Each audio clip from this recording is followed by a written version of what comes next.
Assalamualaikum warahmatullahi wabarakatuh. Yang terhormat penguji UKIN PBG dalam jabatan 2022. Perkenalkan, saya Winda Deska Prina, mahasiswa PPG dalam jabatan kategori 2 2022 Universitas Jambi, NIM A2G4220003. Saya mengajar di SMA Negeri 1 Toboli. Hari ini pada Selasa 13 Desember 2022, saya akan melaksanakan praktik pembelajaran kelas 11 dengan materi transformasi geometri, yaitu translasi. Mohon saran dan masukannya Bapak Ibu. Semoga pada video UKIN PPG dalam jabatan ini ada perbaikannya agar saya dapat memberikan yang terbaik untuk peserta didik saya. Wassalamualaikum warahmatullahi wabarakatuh.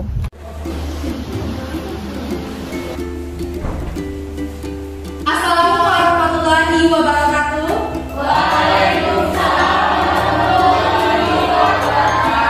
Selamat pagi semuanya. Pagi.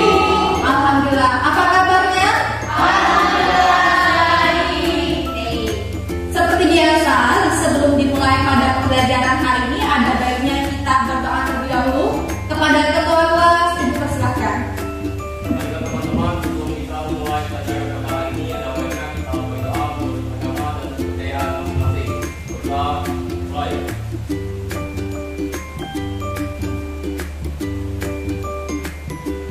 Selesai. Untuk menjaga kebersihan kelas kita, silakan jika ada sampah yang berserakan, buang sampah pada tempatnya ya. Ingat, kebersihan adalah bagian dari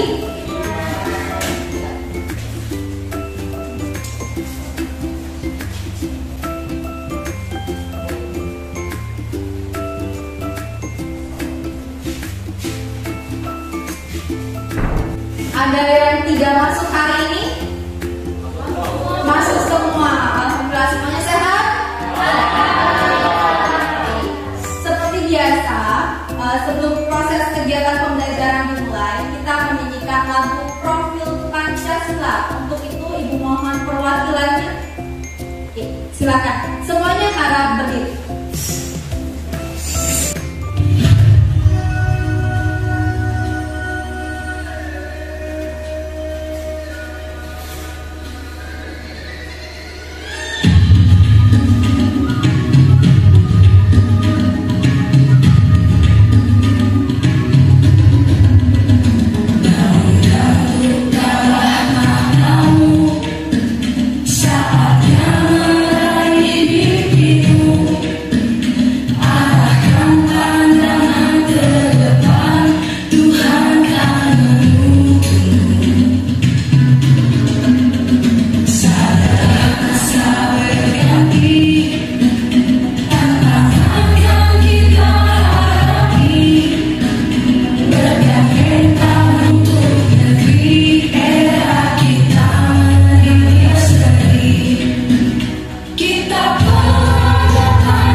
belajar materi apa? Translasi. Nah, sekarang Ibu lihat materi translasi yang kita pelajari sebelumnya itu tentang apa saja? Pergeseran. Oke. Untuk hari ini, adapun kompetensi dasar yang akan Ibu sampaikan yaitu menganalisis dan membandingkan formasi dan komposisi transformasi dengan menggunakan matriks. Kemudian menyelesaikan masalah yang berkaitan dengan matriks transform geometri, yaitu ada transaksi, refleksi, rotasi, dan dilaksasi. Nah, tujuan pembelajaran yang akan kita pelajari hari ini melalui LKPD, bahan ajar, PowerPoint, dan aplikasi GeoGebra, dan tidak lupa lagi alat peraga papan koordinat yang disingkat dengan PADI. Kita akan menganalisis dan memecahkan masalah konseptual yang berkaitan dengan transformasi geometri, yaitu translasi. Nah, nanti pada saat di tengah kegiatan kita akan menggunakan papan catur. Oke, di sini ada yang bisa main papan catur? Ada kan? Oke, semangat semuanya ya. Ada yang tahu tidak manfaatnya kita belajar materi translasi ini apa? Manfaat untuk kedepannya apa? Ayo, ada yang tahu? Oke, silakan. Saya Muhammad Rizky. Manfaat translasi untuk kehidupan masa depan yaitu untuk membuat sebuah teknologi yaitu bernama GPS, yang dimana GPS ini berfungsi untuk mencatat ataupun menaruh atau mengubah titik koordinat yang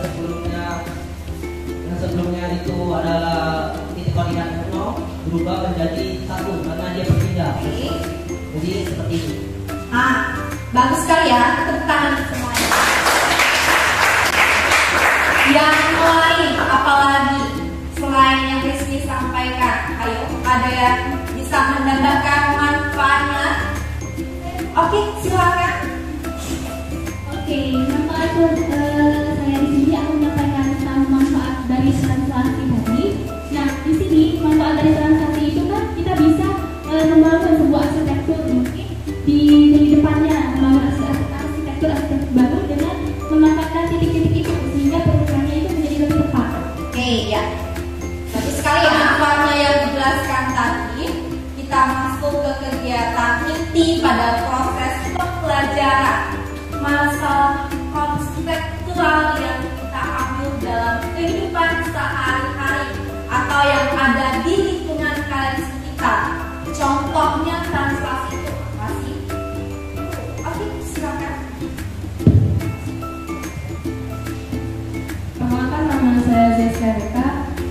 Menurut saya kan di kelas ini ya Bu, kita ada di kelas ini pada ubin-ubin yang ada di kelas ini. Kan kita dapat kotak-kotak ya, di mana itu ada koordinat. Misalnya saya berdiri di sini, saya ingin bergeser di situ Bu. Berarti saya melangkah 1, 2 ke kanan dan 1, 2, 3, 4, 5 ke depan. Jadi titik dari translasi saya ini bergerak dari titik saya ini ke situ 2,5 Bu. Oke, pintar sekali ya. Ini yang ada di lingkungan kita sekitar. Kalau di luar ada yang tahu tidak translasi pergeseran itu apa? Oke, silakan. Perkenalkan, nama saya Fauzia Diansyah. Nah, dalam kehidupan sehari-hari di masa di lingkungan, contoh translasi itu seperti kita memakai kendaraan bermotor Bu. Ya, Itu benar? iya benar sekali, kendaraan bermotor. Berarti kan dia berpindah dari satu tempat ke tempat yang lainnya. Berarti ada titik asal dengan titik bayangannya. Oke, ya paham semuanya? Oke. Untuk selanjutnya saya akan membagikan LKPD setiap kelompok. Silakan kalian baca, kemudian kalian analisis, manfaatkan bahan ajar yang telah Ibu bagikan melalui aplikasi dan Classroom dan via WA. Nah, di situ ada kegiatan 1, silakan dibaca ya, tentang krisis kesehatan akibat COVID-19. Adapun langkah-langkahnya ya dalam pembelajaran ini kita menggunakan model problem based learning, kemudian dengan pendekatan saintifik. Jadi di sini peserta didik harus terlihat aktif ya. Kemudian pada kegiatan ini kalian mengerjakan LKPD. Jika kalian sudah selesai pada kegiatan 1, kalian lanjut lagi pada kegiatan 2-nya. Di kegiatan 2 ada papan catur. Silakan keluarkan papan caturnya yang telah kalian bawa. Nanti pada saat kegiatan 2 di papan catur itu kalian buat soal sendiri yang berhubungan dengan papan catur. Setiap langkahnya boleh menggunakan bidak, kuda, tanjung, pensil yang berhubungan dengan translasi. Tentukan perpindahannya ya. Oke, untuk itu silakan kerjakan dulu kegiatan 1-nya. Selesai kegiatan 1 lanjut baru kegiatan 2. Nah, di kegiatan 2 nanti kalian akan berkeliling. Sebelumnya nanti kerjakan kalian akan ditempel hasil karya kalian akan ditempel di pojok dinding. Kalian melakukan keliling dan analisis apa yang berbeda jawaban kelompok kalian dengan teman yang lainnya. Setelah menganalisis itu kalian lakukan tanya jawab tentang soal yang kalian buat pada kegiatan 2. Silakan dikerjakan.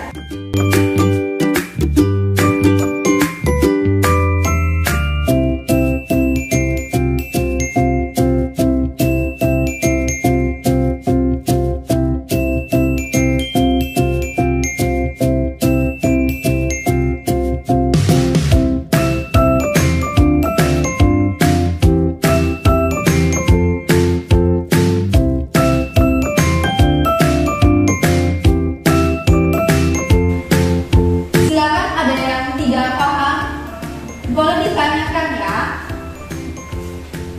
Tanyakan dulu ke teman anggota kelompoknya. Jika anggota teman kelompok kalian tidak paham, nanti akan saya lempar pertanyaan kalian ke kelompok yang lainnya. Misalkan kelompok lainnya tidak paham, maka saya akan menjelaskannya ya. Oke, apakah ada pertanyaan? Silakan.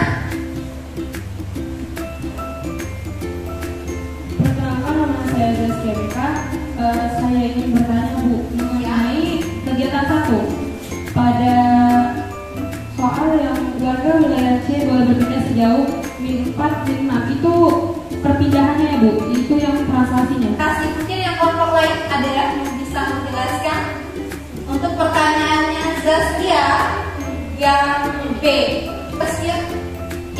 Kalau tidak ada silakan Ibu akan membantu jawab Zaskia. Pertanyaan tadi,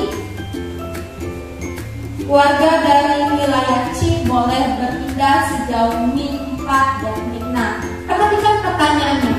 Pilihlah pernyataan di bawah yang menurutmu sesuai. Apakah pertanyaan tersebut sesuai atau tidak? Kalau misalkan dia sesuai, kamu buktikan. Jika tidak, maka kamu juga buktikan. Berarti kan di wilayah G. Wilayah G mana? Berpindah sejauh -4,6. Posisi -4,6 itu berarti letaknya di mana? Berarti dia mundur kan? Mundur dengan turun. Posisinya di mana?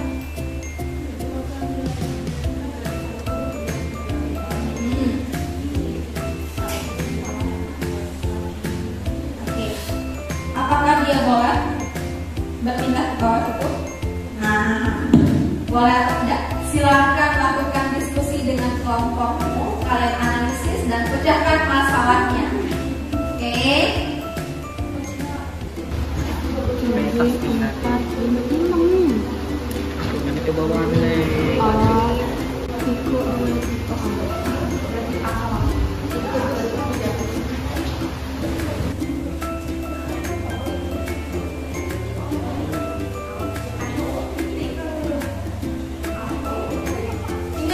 Soal pada papan catur itu tidak mesti dia harus memakan kan.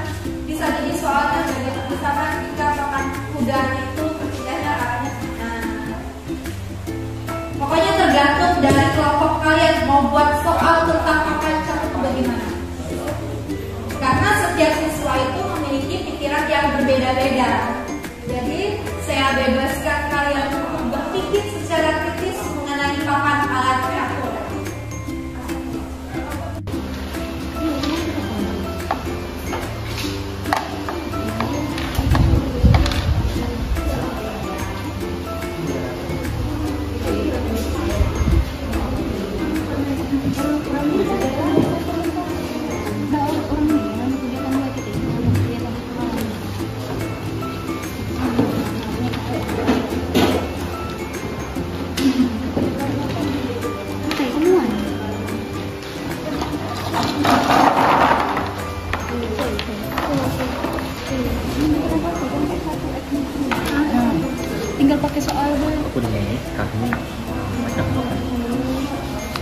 Sudah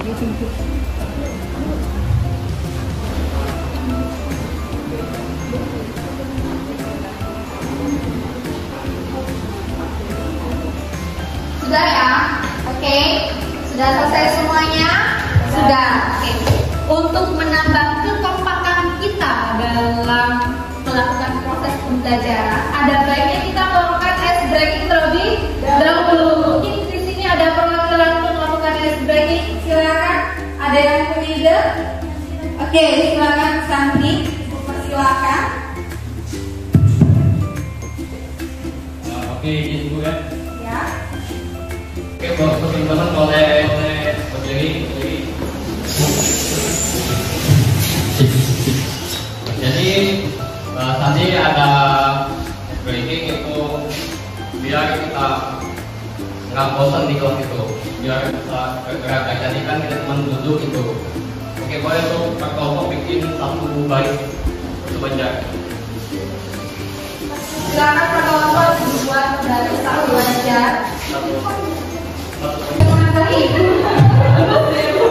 Benar. Depan. Kiri. Belakang. Depan. Kanan. Salah. Belakang. Depan. Kanan. Kiri. Belakang.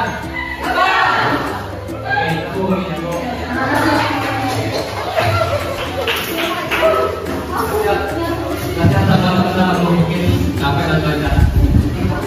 Silakan selanjutnya lakukan presentasi. Di sini ada perwakilan kelompok yang ingin melakukan presentasi. Oke, silakan.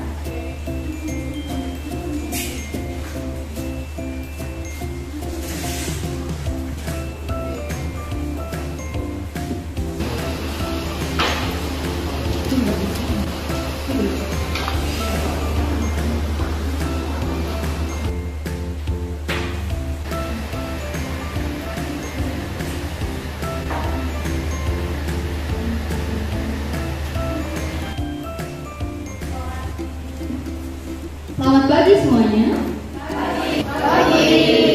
Perkenalkan, nama saya Evelyn, saya dari kelompok 2 akan mempresentasikan hasil kerja kelompok kami mengenai kegiatan pertama.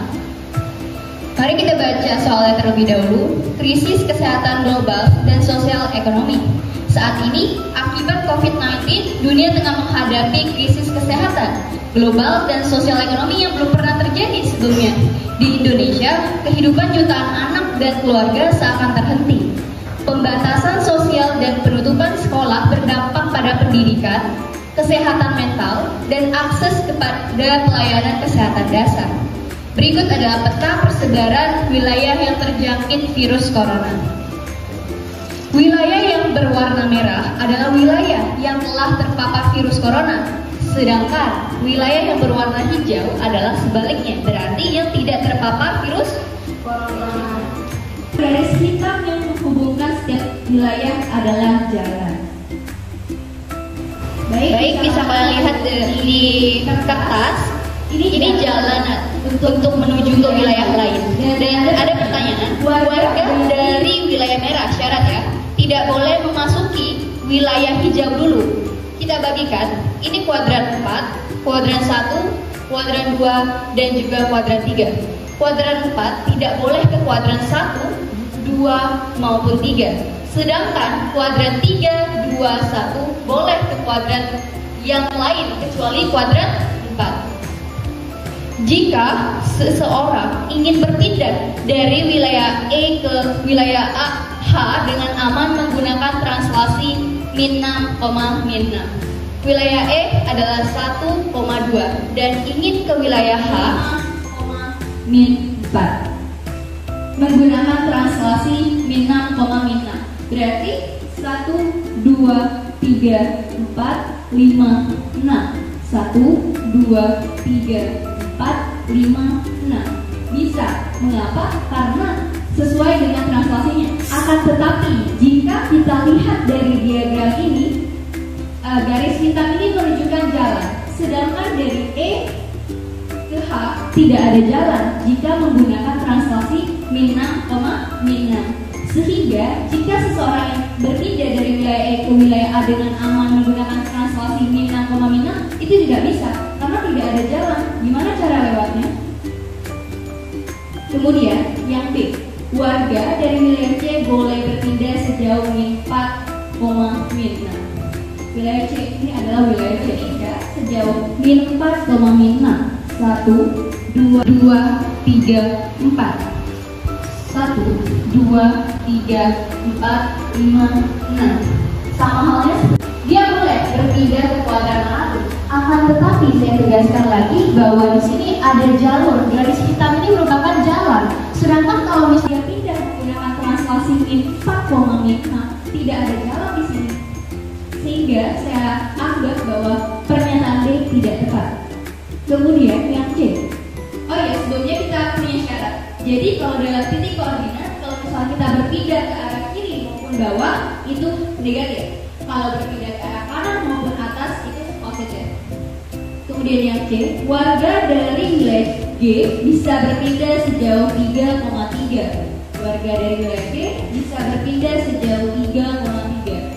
1, 2, 3. 1, 2, 3. 1, 2, 3.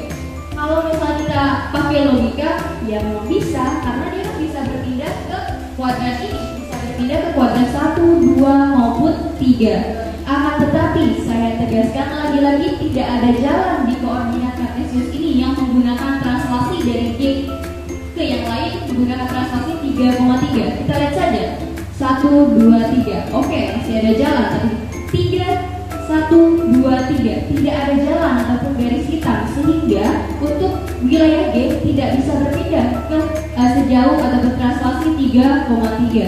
Kemudian yang D, dari wilayah E ke wilayah G bisa melalui jalan 8,2. Seperti yang sudah saya bilang tadi, jika ke arah kiri negatif, jika ke arah bawah negatif, jika ke arah atas positif, jika ke arah kanan positif. Dari wilayah E bisa ke wilayah G melalui jalan 8,2. Jika kita menurut konsep 8,2 ini ada di sebelah sini. Sedangkan kalau misalkan dari wilayah E ke G itu kan harus dari sini ke sini. Kalau misalnya ini negatif, secara konsep memang benar. 1, 2, 3, 4, 5, 6, 7, 8. Minus 8, 1, 2. Minus 2, min 8, min 2 itu secara konsep dari E ke G bisa. Akan tetapi dari soal ini tidak ada jalan yang bisa E jalankan ataupun menggunakan jalan tersebut. Atau misalkan ibaratnya E ini kendaraan nih, warga menggunakan kendaraan. Nah, warga dari wilayah E mau ke wilayah G, sedangkan dari E ke G menggunakan translasi 8, min 8, min 2 itu tidak ada jalan. Sehingga saya dapat pastikan bahwa A, B, C, D tidak ada pernyataan yang benar. Akan tetapi jika kita melihat dari sisi konsep, pernyataan D benar dan juga pernyataan B benar.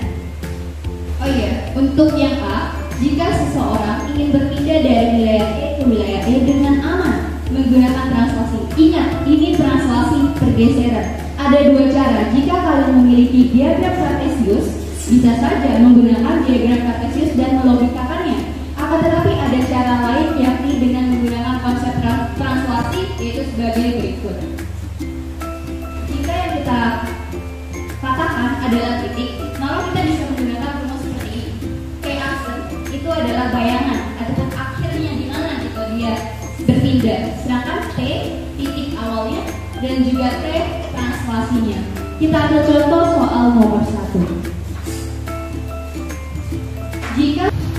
Jika seseorang ingin berpindah dari wilayah E merupakan titik koordinatnya adalah 1,2. Kemudian ke wilayah H dengan aman menggunakan translasi min 6, min 6. Benar, secara konsep memang benar. Karena ya P bayangan ataupun P hasil akhirnya, titik akhirnya itu min 5, min 4. Dari E mau ke H. H titiknya min 5, min 4. Jadi memenuhi. Itu secara konsep. Akan tetapi secara soal, secara dari diagram kartesius yang disediakan tidak ada jalan yang bisa E pakai untuk ke apakah ada pertanyaan? Oke, apakah ada pertanyaan? Oke, sudah cukup?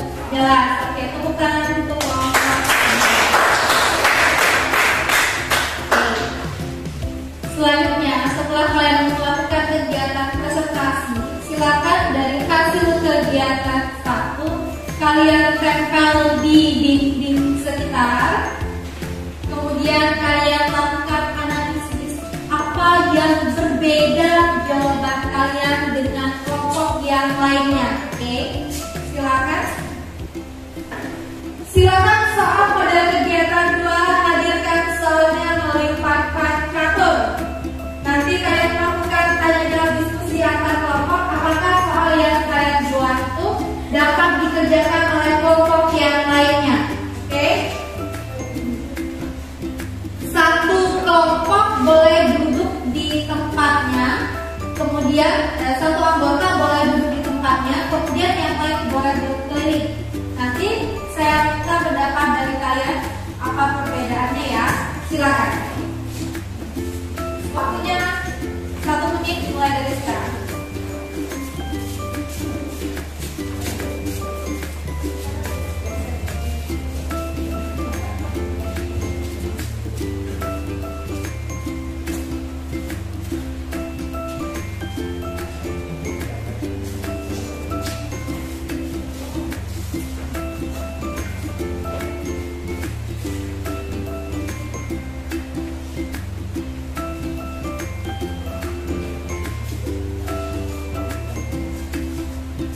Sudah? Lakukan tunjuk karya, kemudian silakan kerjakan papan caturnya yang ada di kelompok lain. Boleh saling tukar. Pertanyaan dari kelompok kami itu adalah jika kuda putih ingin bertranslasi ke A1, maka titik apa saja yang akan dilalui oleh kuda tersebut? Oke. Yang dimana diketahui bahwa kalau kuda jalannya itu L. Kelompok yang lain. Oh iya. Oke. Kuda putih dari A1. Oke, ke A1. Oke. Titik apa saja yang akan dilalui oleh kuda tersebut? Ada kuda putih, Bu. Putih kan kalau dalam catur itu ada kuda putih dan kuda hitam. Anggap saja ini kan ada tim hitam dan tim putih seperti kotaknya. Jadi ini memang mungkin ada kesalahan teknis. Memang ada beberapa yang makanya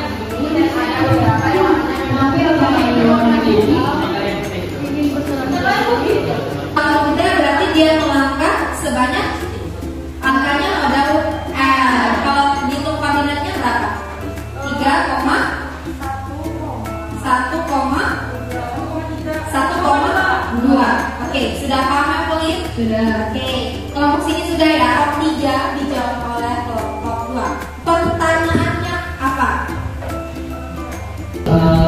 Jika penting atau peluntur ingin memakan pion warna putih, dia harus melalui titik 2,2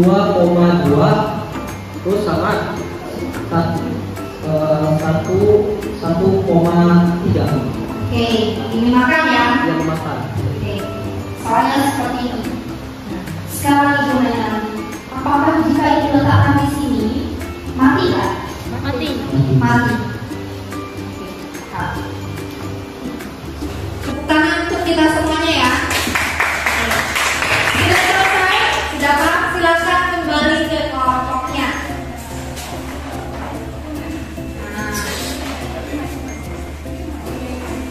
Dari kalian melakukan analisis dari hasil kerja kelompok teman yang lain yang telah ditempel di dinding, kemudian kalian bermain papan catur. Nah, sekarang ibu minta analisisnya apa yang berbeda dari soal kalian dengan yang lainnya, kemudian jawaban dari kegiatan pertama. Perwakilan silakan yang mau. Oke, Najwa. Kenalkan, nama saya Najwa Faiza, saya dari kelompok 2. Jadi untuk perbedaannya itu jalannya itu berbeda-beda. Namun jawabannya itu semuanya sama. Semuanya sama. Oke. Kalau untuk catur sama nggak? Beda ya, berarti dia tuh setiap anak didaknya itu jalannya berbeda, udah lanjut lain sebagainya ya. Oke, terima kasih. Kegiatan selanjutnya kita akan melakukan refleksi. Apa yang kamu pelajari hari ini? Menganalisis transaksi. Oke, menganalisis translasi. Kemudian apa yang paling kalian sukai pada pelajaran hari ini? Oke, perwakilan satu orang yang mau. Oke, perkenalkan nama saya Zaskia Meka dari kelompok 1. Menurut saya, yang menyenangkan dari pembelajaran hari ini yaitu ada beberapa hal. Yang pertama itu membawa catur, Bu. Karena kan catur itu permainan ya, Bu. Nah, kita bisa memanfaatkan catur itu sehingga kita memanfaatkan catur itu untuk pembelajaran translasi ini. Kemudian ada alat peraga padi. Nah, sehingga jadi dapat dengan mudah untuk mempelajari menganalisis mata pelajaran transaksi hari ini. Oke, tepat sekali. Terima kasih ya untuk kelompok 1. Selanjutnya, apa yang belum kalian pelajari pada materi hari ini? Yang belum kalian pelajari? Semuanya? Sudah paham semuanya? Oke, sekarang saya minta perwakilan kelebihan dan kekurangannya pada pelajaran hari ini apa? Mungkin ada perwakilan kelompok? Kelebihan dan kekurangannya pada pelajaran hari ini, silakan. Oke, Evelyn. Nama saya Evelyn dari kelompok 2. Untuk kelebihan dari pembelajaran hari ini sangat banyak sekali. Mengapa? Karena saya jadi tahu aplikasi ataupun penerapan translasi di kehidupan sehari-hari. Biasanya sekolah-sekolah yang tidak menerapkan sistem ini hanya mempelajari materi saja, akan tetapi dari pembelajaran itu pada hari ini ada penerapannya, mulai dari main catur, kemudian mulai dari alat peraga padi, dan itu sangat menyenangkan sekali. Dan kekurangan pembelajaran hari ini saya rasa tidak ada. Mengapa? Karena memang tidak ada yang sempurna, dan akan tetapi pembelajaran hari ini sudah sangat dan cukup sempurna. Terima kasih ya. Bagaimana perasaan kalian hari ini? Semangat semuanya. Nah, sekarang Ibu akan menyampaikan rencana pembelajaran selanjutnya. Kita masih dalam materi transformasi geometri, yaitu tentang refleksi. Refleksi yaitu adalah pencerminan. Nanti kita akan juga memanfaatkan alat peraga yang ada di lingkungan kita sekitar ya. Oke. Ada pertanyaan? Tidak ada. Jika tidak ada pertanyaan,